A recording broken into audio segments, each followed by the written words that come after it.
Entering him being there to spy on Big, Jimmy Henchman told him that they finna show Pac, teach Pac a lesson. Because Pac had owed him some money. So that's why he was up in the studio and was coming to the studio. Pac owed him some money.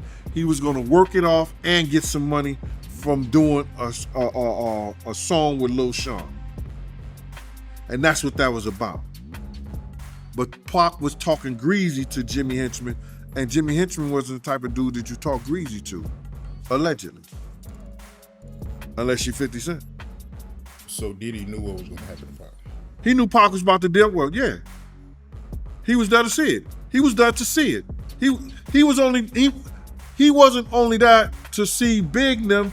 When Jimmy Henchman told him that, he was there to see what's going to happen to Pac. He was there for that. Because had he not been there for that, he would have went up there in the office. He would have went to the studio or the studio session with Big them. He would have went to that studio session with Big them. He knew what room Big them was in. He didn't do that. He was there to see what was going to happen to Pac after Jimmy told him. And that's factual. Yeah, Kirk Burroughs, he also said that, he feels like, Diddy was behind Pac murder. Yeah. If Diddy played a part in that stuff, like he said, Kirk know where the money came from. I'm gonna say this. They tried to, if you talk about the Vegas trip and the whole 9 yards, Kirk said that he paid for people to drive out to Vegas. You know what I'm saying? He said he paid for people to drive out of Vegas. I was heavily with Bad Boy at that time. I don't remember that part of it. You understand? I don't remember that part of it. But if Kirk knew and he was paying for people to drive out to Vegas in the whole 9 yards, it's hard to hide $1 million, brother. You ain't going to cash that in the check cashing place. You signing that over to somebody. I said 1,000 times, and I'll say it 1,000 times again. Eric Von Zip showed me and my man Boom Dang, AKA my man Slick, a check for $1 million. We don't know, and everybody trying to say, lying, talking about half of it got paid, 500. I don't know. I know when I asked him about, we asked him, do we ask? No, we didn't ask him. I know when he showed us a check and he walked away after he showed us the check for the $1 million. 50 just dropped brand new footage that has the internet in a frenzy, and the energy is totally different this time. The clip allegedly shows Diddy looking nervous, tight, and nothing like the untouchable boss image people expected to see behind bars. For months, stories were floating around claiming he was comfortable, sipping wine, giving business game, and moving like he owned the place. But now those stories are getting flipped upside down fast because word on the inside says not everyone is rocking with him, and the tension is real. Reports are spreading that certain figures connected to Tupac's circle may want answers, and that has put Diddy in a very uneasy position. For decades, the deaths of Tupac Shakur and the Notorious B.I.G. have sat over hip-hop like a dark cloud that never moved. Fans never forgot, and the streets never stopped whispering. Through all these years, Sean Diddy Combs has repeatedly denied having any involvement in either tragedy, standing firm every time his name gets pulled back into the conversation. Life might be danger over here because people think that he has something to do with Pac. People think he has something to do with Biggie, and they right here in Brooklyn. You understand? It's right here in Brooklyn, and some of the people are still mad that he made Making of the Band walk to Brooklyn from, to get the cheesecake, and just around the corner from the Cheesecake Factory. So, Junior's. So it might be some dumb So y'all need to get him out of here and ship him to Jersey because somebody gonna kill him over here. Those are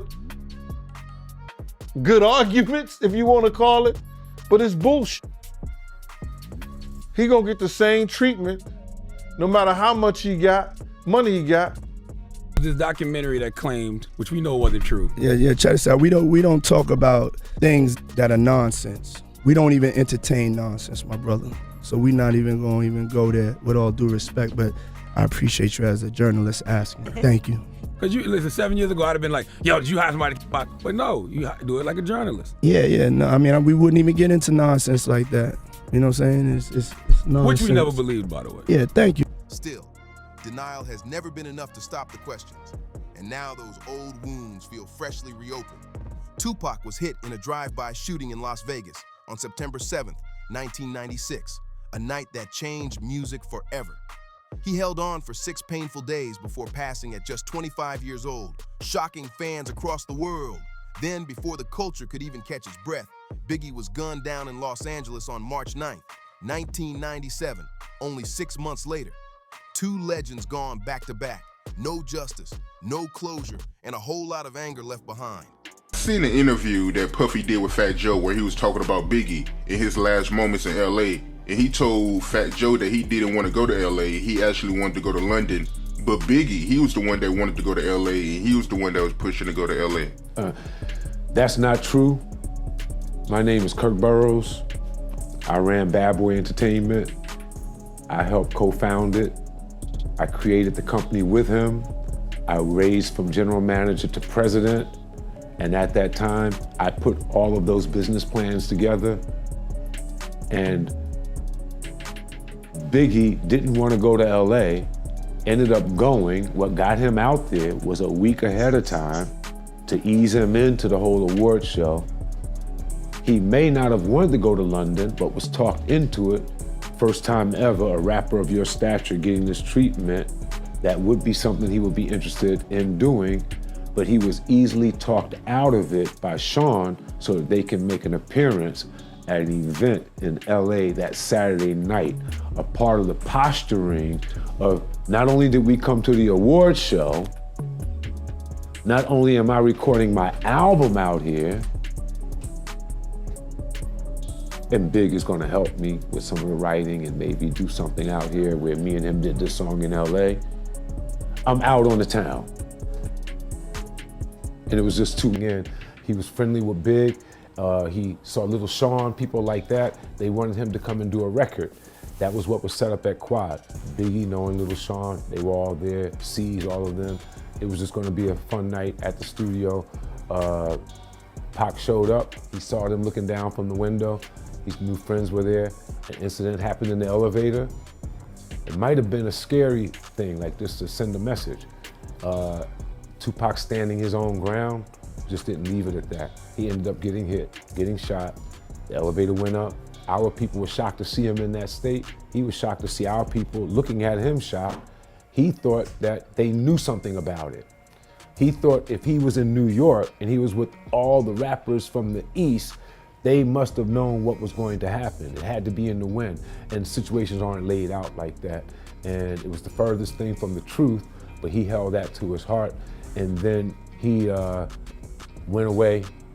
A few other things happened, got better, got repaired, went away, went to jail on the rape charge. Once that came down on him, it looked as if the East Coast must have been the worst thing and the worst place for him to have come to.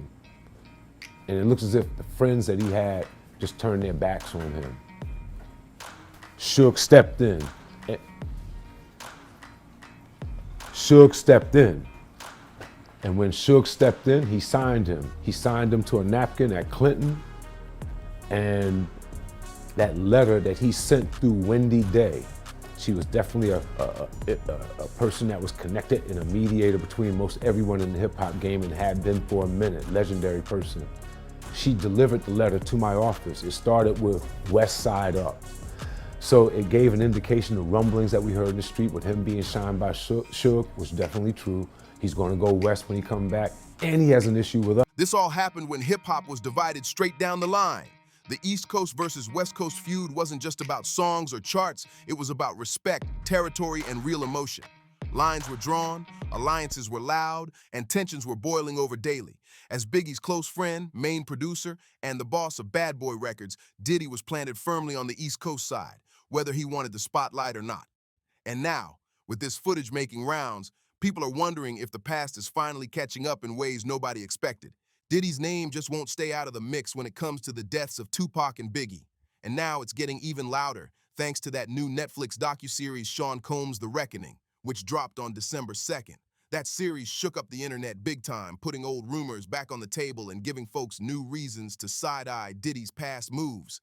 Going out to no party, no clubs, and no hip-hop scene. They wasn't doing none of that, brother. But that one particular night they go out, and it was because of Puff and D-Rock. Clark Kent said that shit himself. I've been saying it for years, but everybody was saying, I'm capping. Nah. What do you call Clark Kent? Is he capping? He's a vice president of a record company. You understand what I'm saying? He was DJing for Big. Is he capping? All these people should smack themselves, brother. Because what happened is, when people hear the truth, they can't believe it. Why? They can't understand it. But it happened. We couldn't have done nothing because it was no we. It was no we out there. Big had a security, Paul Alford, Reggie Bullock. Puff had me and Kenny. We was down 6 to 8 other men. And there's 23 people in the entourage. And none of them got no guns. You don't go Cali empty-handed.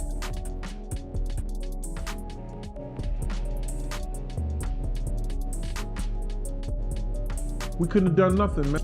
People still want to know shit about it. They should have had better security.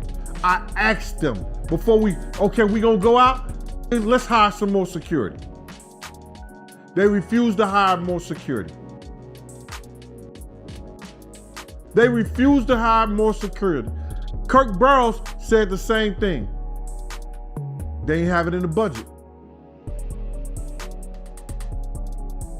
Not without Big, they don't have no budget. How about that? Multiple people featured in the doc came forward with bold claims, some even saying flat out that Diddy had something to do with both murders. Kirk Burrow, co-founder of Bad Boy Records, did not hold back. In the documentary, he said, "I think Sean had a lot to do with the death of Tupac, and he ushered Biggie to his death." That quote alone had folks gasping. And the thing is, the beef between Diddy and Tupac didn't just pop up out of thin air. They used to move in the same music circles early on. Things were actually cool for a while, until one night flipped everything upside down. That night was November 30th, 1994. Tupac showed up at Quad Studios in NYC to lay down a verse for Lil Sean, one of Diddy's artists at the time.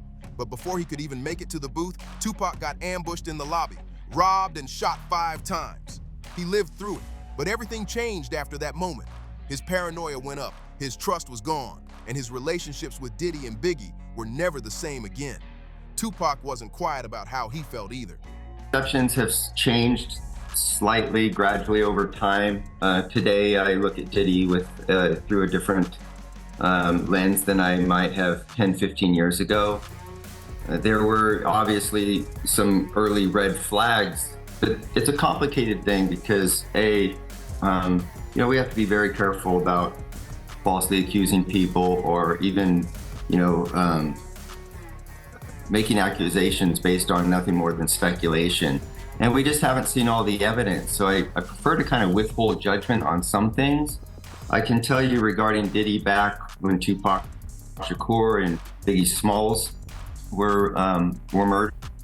He wasn't exactly cooperative. He didn't do what you would assume a friend or a manager, so to speak, would do.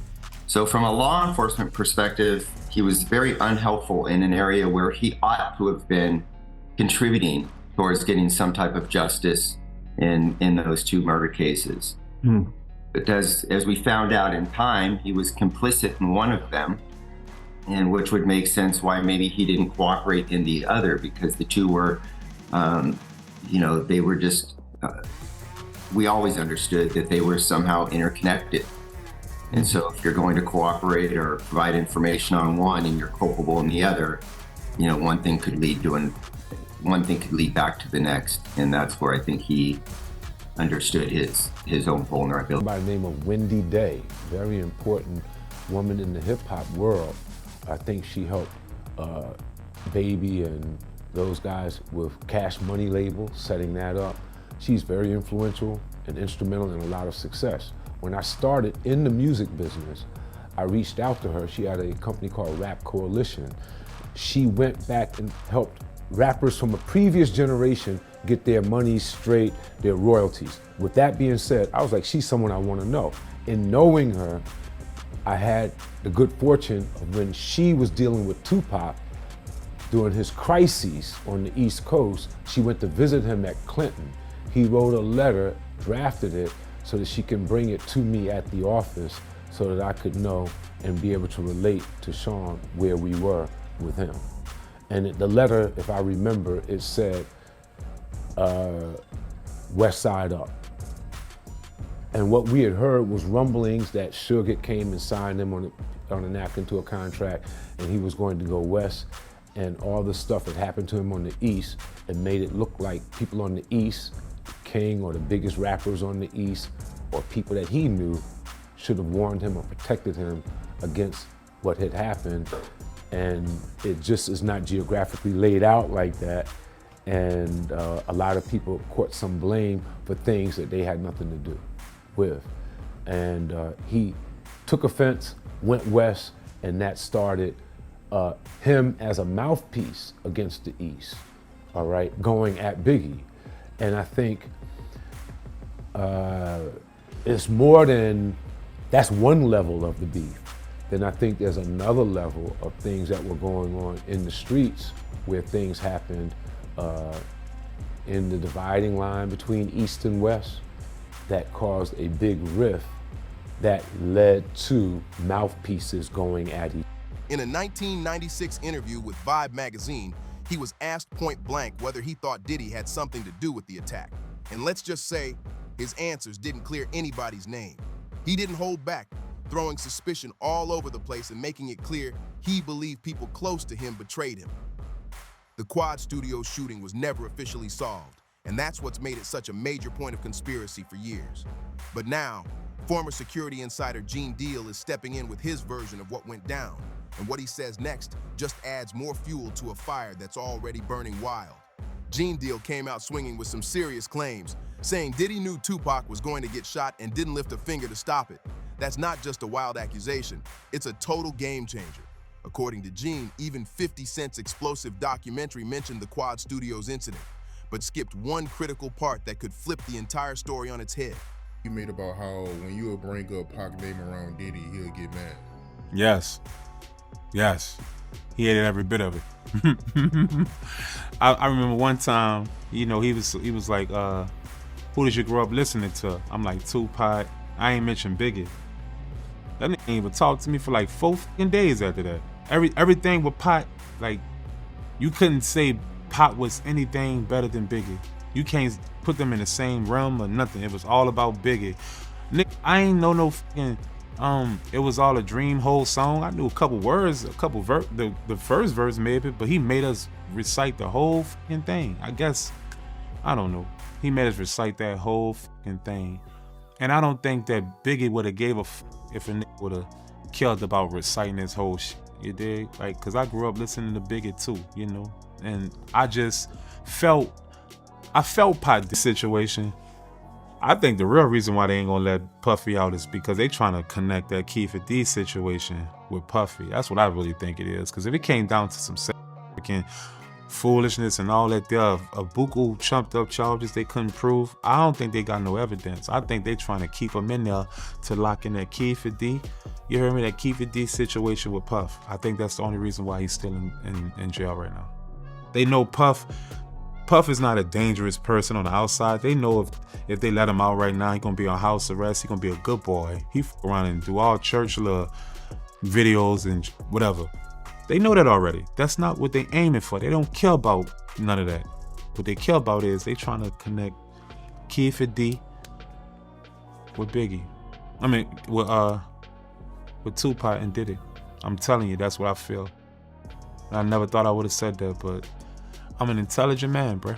And ain't no other way they gonna keep you in there of, oh, yeah, oh, Diddy did this to me. Oh, Diddy did that to me. I'm suing him. Oh, we got enough evidence to. No, you don't. That's accusations. That's not factual, brother. You dig? So I feel like the actual factual thing that they really trying to aim for is the Key for D. That's the only thing that they can really lock him in with. All the rest of that shit gonna get chumped down when it come down to it. Diddy gonna plea, and that shit gonna be over with. What they going? That rabbit in the hole is gonna be that Key for D situation. I'm telling, mark my words. Watch. That's why they ain't gonna let him out. They would have let Key for D out on that bail. Vegas got a little thing. They'll let you out on bail, but they got little restrictions of how you can get out. You dig? So they gonna make sure your ass can't get out of jail. Trust me. So that's the only way I see that.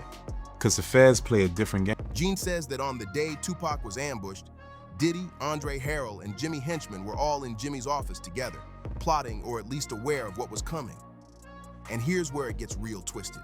Biggie and Suge Knight were not in the loop. According to Gene, Diddy didn't just happen to be in the building. He was watching. Why? Because Diddy was keeping close tabs on Biggie at the time.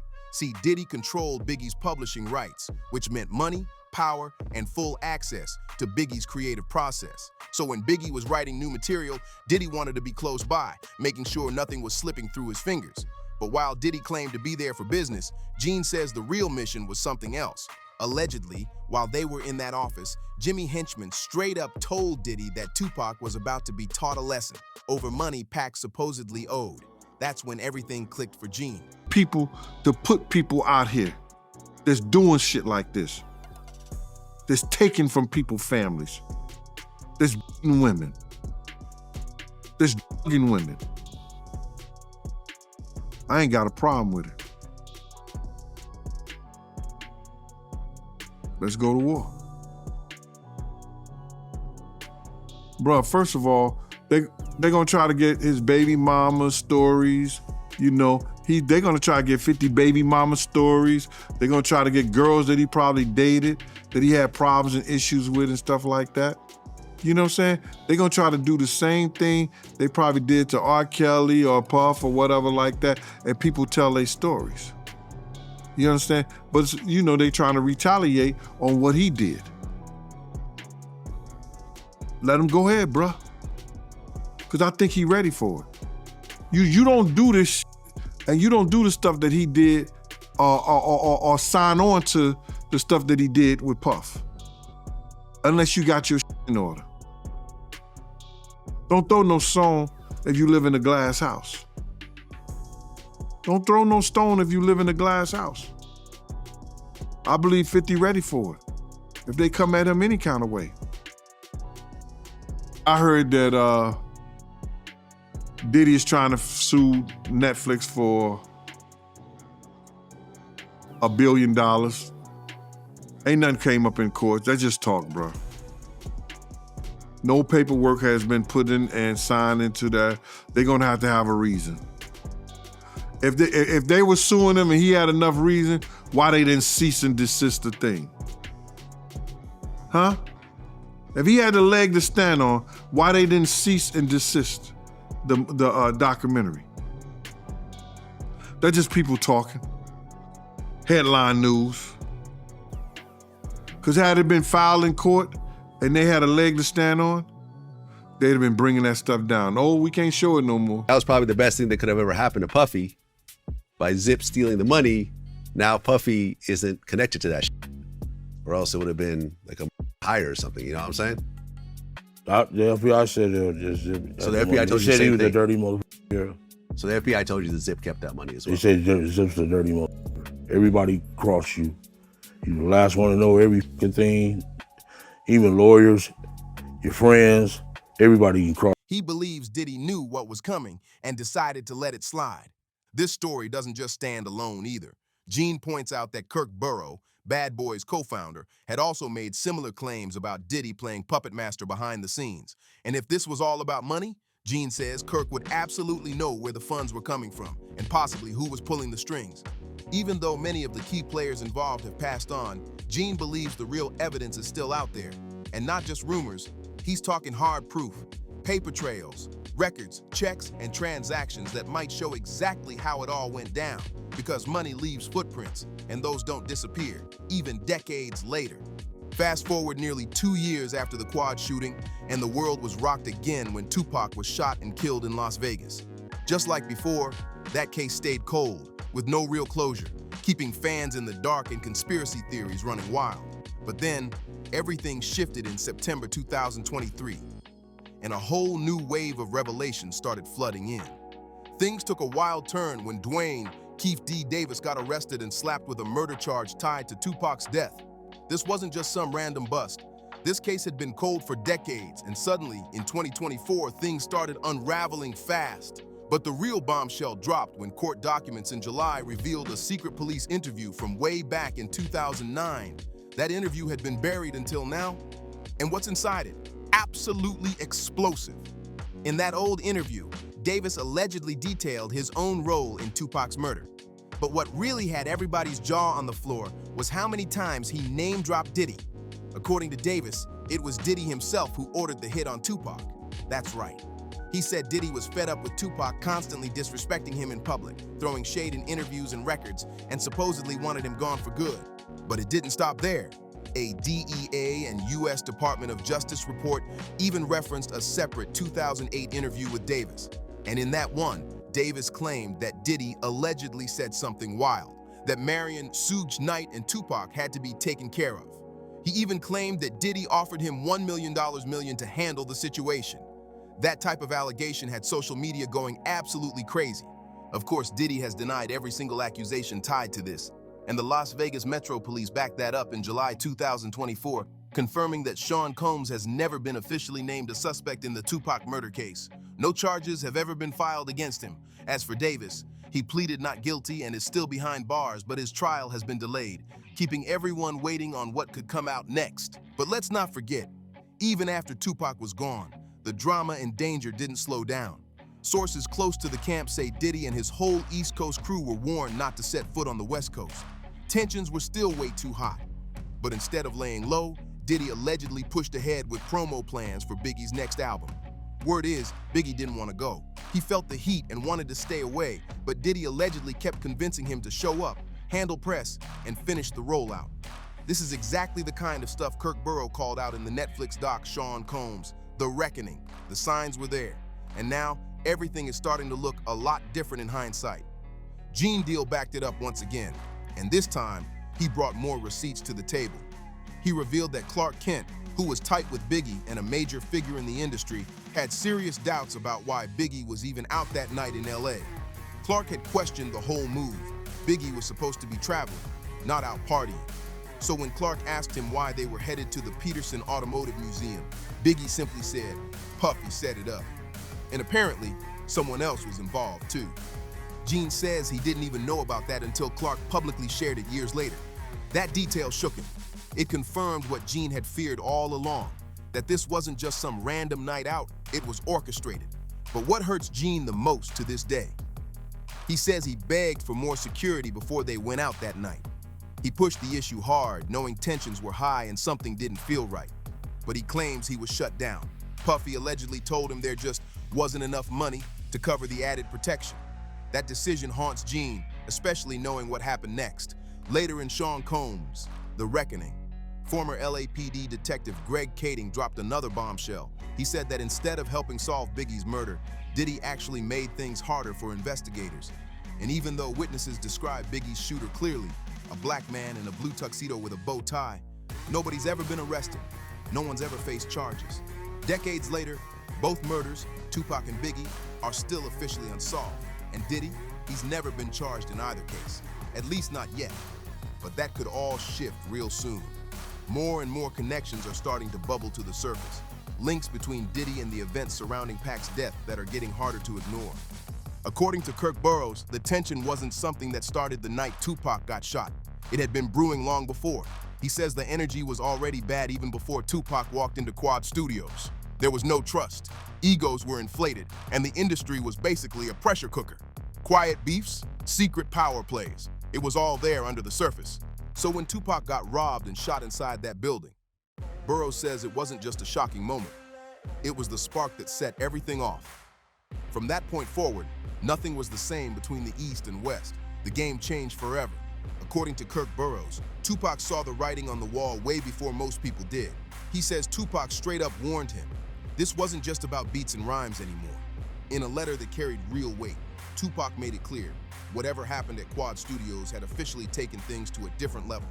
It wasn't music industry politics now, it was war. Tupac's words weren't sugar-coated either. There was no confusion, no half-stepping. He believed Puffy and Biggie had crossed a line that couldn't be undone, and from that moment on, there was no going back. To Burroughs, that was the real turning point. Not the diss tracks, not the headlines. That moment was when everything started spiraling for real. Long before the bullets flew, the damage had already been done. Then you've got Chopper weighing in with even more heat. He says he's convinced Diddy was absolutely behind Tupac's murder, and it wasn't about competition, record sales, or rap beef. According to him, Diddy's feelings ran deep. It wasn't petty. It wasn't about the spotlight. Chopper said, Diddy hated Tupac, straight up, and only later did he fully realize just how deep that hatred ran. That's the part that chilled him the most. Now here's where things really start getting spicy. Word on the street is 50 Cent has been leaking this bombshell footage to outlets like TMZ and other platforms, just fanning the flames and making sure nothing stays buried. And if Gene Deal is telling the truth, then Diddy isn't the type to let this go quietly. He's gonna clap back hard. Retaliation might already be in motion behind the scenes. So the big question is, will Diddy ever actually be charged, let alone convicted, for Tupac's murder? Or will this stay one of hip-hop's biggest unsolved mysteries? Let us know what you think in the comments. Don't forget to like this video, hit that subscribe button, and tap the bell so you never miss the mess. We've got more drama dropping soon. See you on the next one.